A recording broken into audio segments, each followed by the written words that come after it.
Berta Witangkoy assembles 20 young women from prominent Chinese-Filipino family in Malolos, Bulacan. Then, a new Governor General Whaler, arrived in the Philippines with a mission to spread the Spanish language.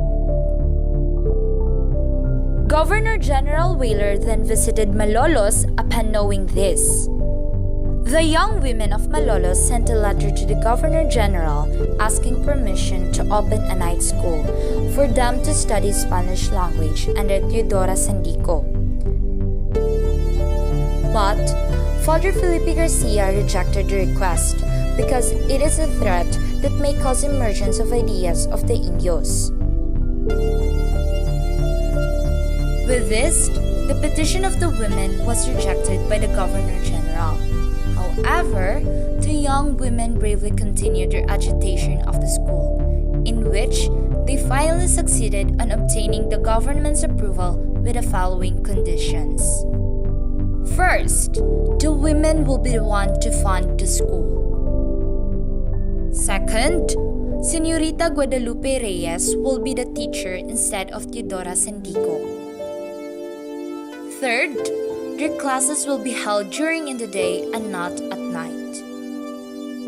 This incident caused a great stir in the Philippines and eventually reached the faraway Spain. The women's daring action, which defied the authority of the town's Augustinian friar curate, also reached to the reformist, Marcelo H. del Pilar and Jose Rizal. On February 17, 1889, in Barcelona, Spain, Del Pilar wrote a letter to Rizal, requesting him to send a letter in Tagalog to the brave women of Malolos.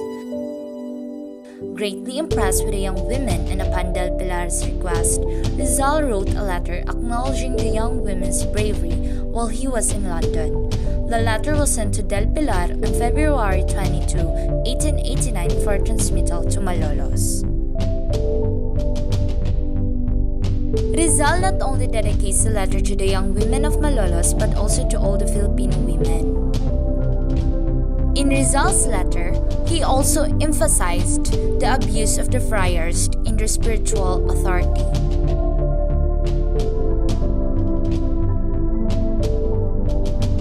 Rizal emphasized in his letter: first, the rejection of spiritual authority of the friars. That is, not all of the priests in the time embodied the true spirit of Christ and His church. Most of them were corrupted by worldly desires and used worldly methods to effect change and force discipline among the people. Second, the defense of private judgment. That is, one must know what is right and wrong. Third, the qualities Filipino mothers need to possess. The mother is the one who is responsible for the well-being of their children. As the saying goes on, a fruit will grow the same with its tree. Fourth, the duties and responsibilities of Filipino mothers to their children. To awaken and prepare the will of their children towards honorable, which is honesty in actions and in deeds, love for the fellow man, and respect for God. Fifth, the duties and responsibilities of a wife to her husband. As a wife, a Filipino woman should be submissive, tender, and loving. Sixth, a counsel to young women on their choice of a lifetime partner.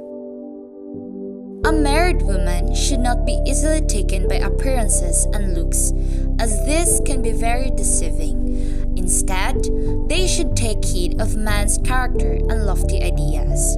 Rizal further adds that a woman should look for a man that is noble and honorable, with a manly heart and with a high spirit, incapable of being satisfied with engendering slaves.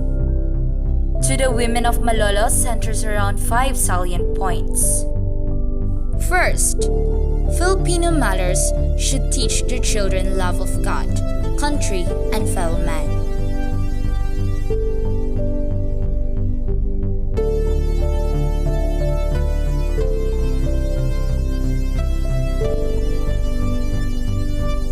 Second, Filipino mothers should be glad and honored like Spartan mothers to offer their sons in defense of their country.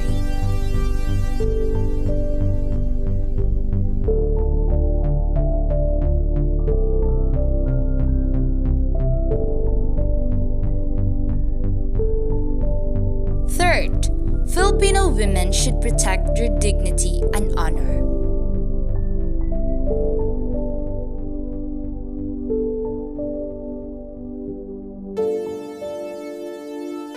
Fourth, Filipino women should educate themselves aside from attaining their good racial values.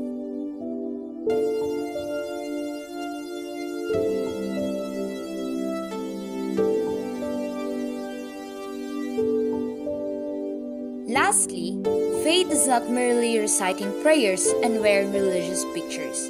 It is living the real Christian way with good morals and manners.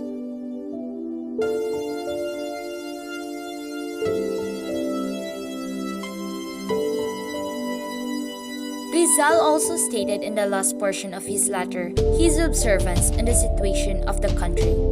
These points were not only a mere observance but are also a set of teaching for the Filipinos, called the Sieve of Reasons. First of all, that the tyranny of some is possible only through cowardice and negligence on the part of others. Second, what makes one contemptible is lack of dignity and abject fear of him who holds one in contempt. Third, ignorance is servitude, because as a man thinks, so he is. A man who does not think for himself and allow himself to be guided by the thought of another is like the beast led by a halter. Fourth, he who loves his independence must first aid his fellow men, because he who refuses protection to others will find himself without it. Fifth, if the Filipino woman will not change her mode of being, let her rear no more children. Let her merely give birth to them. She must cease to be the mistress of the home. Otherwise, she will unconsciously betray husband, child, native land, and all. Sixth, all men are born equal, naked, and without bonds.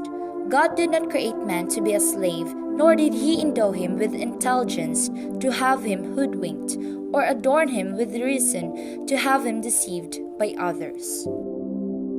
Lastly, the seventh, consider well what kind of religion they are teaching you. Let us therefore reflect. Let us consider our situation and see how we stand.